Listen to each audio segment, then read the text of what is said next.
So this is before he read the big beautiful bill. I bet y'all don't think Donald Trump's a liar now. No taxes on tips, overtime, and Social Security passed the House today with flying colors. Thank you, Donald Trump. And this is after. Then you turn around and pass the bill and it's a crock of shit. Of course, when you put it in big, bold, beautiful letters, it looks great. We're going to vote for you. And you knew what you were doing. It's over. It passed. And this is what that means. Does anyone else feel like they literally can't be around MAGA people right now? I'm not kidding. Like, I can't breathe your air. There's nothing working up here. This big, beautiful bill is disappointing to me as a Republican for one major reason. And before you guys say, well, that's what you voted for, I don't regret my vote. You can still think that your party is the better option while also criticizing your party. That said, my main problem with this bill is that it doesn't go far enough to tackle our most existential threats as a country, like inflation, like our debt spiral, like our fertility crisis. And those three things are interrelated because people cannot afford to raise a family because inflation has gotten so out of control. Well, this is how Republicans are celebrating after not giving an F about poor American people. Ladies and gentlemen, the big beautiful bill, or rather should we call it the big beautiful scam. Americans are not at peace. The big beautiful bill, first things first, Medicaid, medical care. The thing that took that man Luigi Mangione to prison because he was so sick and tired of health insurance providers stealing from the people. But guess what? DJT was like, you know what? I know Obama signed it for y'all, but I don't care. I'm taking it. Hi, poor Americans. And it's funny how we are seeing MAGA crying. He promised he won't do it. Well, MAGA, we are here. The people that voted the man are the ones that are crying the most. Like, make it make sense. You wanted a greater America. Why are you crying? Ladies and gentlemen, let me know what you think in the comment section. What is the future for Americans, most especially when it comes to Medicare? Lucas, I'm not even exaggerating when I tell you this. Every sentence that comes out of Trump's mouth is either highly exaggerated or just completely made up. Like, for instance, these last couple weeks he's been saying, we have to pass my big beautiful bill or everyone's taxes are gonna go up by 67%.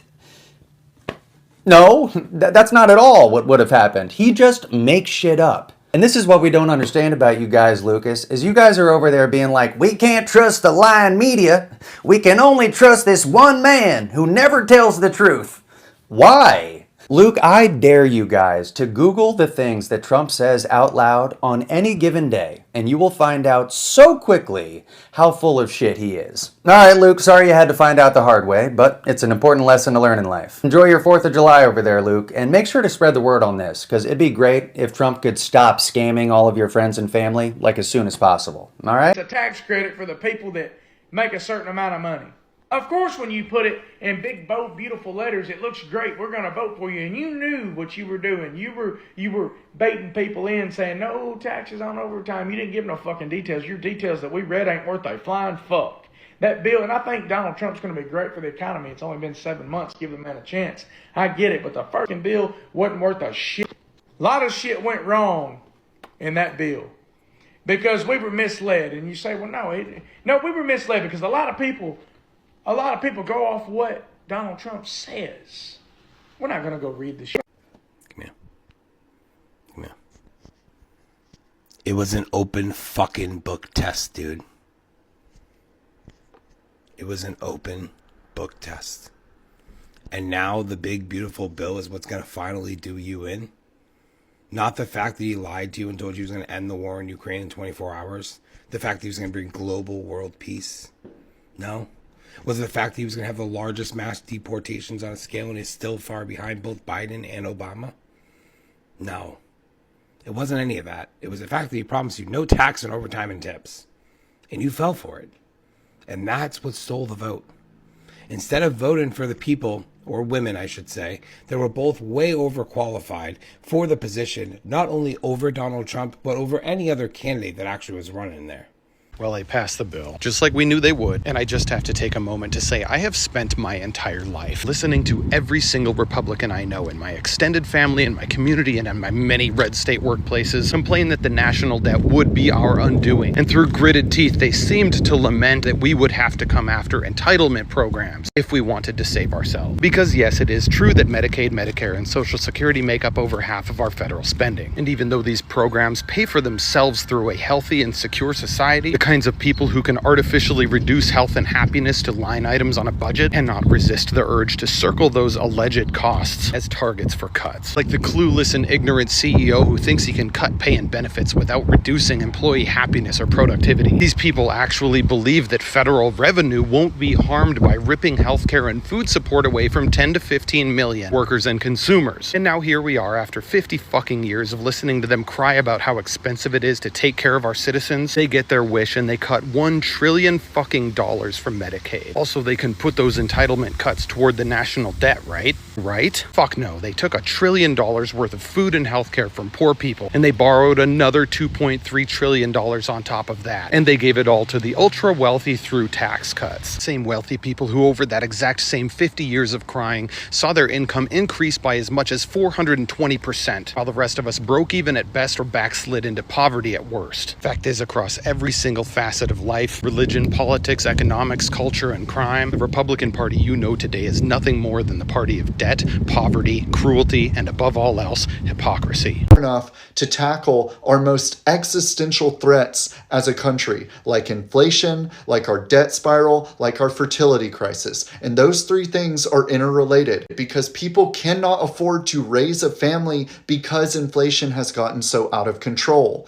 Meanwhile, the rich have actually gotten richer from inflation because they own assets. And when the price of everything goes up, the price of their assets goes up as well. So they are literally increasing their wealth through inflation. So instead of the government actually taxing that unearned revenue because you didn't earn inflation, instead of the government taxing that to correct for the effects of inflation and to avoid having to print more money in the future, which would cause even more inflation, instead of taxing that, this big beautiful bill actually gives tax breaks to the wealthy. And I'm all for keeping the money that you earned. But again, inflation is not an earned source of income. This is just income that they saw by sitting back and watching their assets artificially climb in value. Republicans have always had this extreme aversion to increasing taxes on the rich. But the fact of the matter is, if inflation gets too out of hand and something isn't done to correct it or to right size our budget so we're actually bringing in enough taxes to cover our spending, then that could lead to the total decimation of spending power of normal people, which in turn would lead to the total decimation of society as a whole. And then nobody will be rich. So even the most selfish rich person should want taxes on the super rich to increase to the extent that it corrects for the effects of inflation. You can't have this repeated cycle where the rich get richer off of inflation and the government gives them tax breaks, so the government isn't bringing in enough tax revenue, so they have to print more money, which causes more inflation, and then the cycle repeats. Does anyone else feel like they literally can't be around MAGA people right now? I'm not kidding. Like, I can't breathe your air. There's nothing working up here. Every year you take your boat out for the 4th of July and you wave a flag and you say, I'm so proud to be an American, while simultaneously saying, make America great. That doesn't make any fucking sense. Your party is the one who makes jokes about alligators eating 65 million people. Voting to harm other people while calling yourself Christian is a mental illness. You should be in a hospital. You also shouldn't be voting until you've mastered the yours. There's only 2 of them.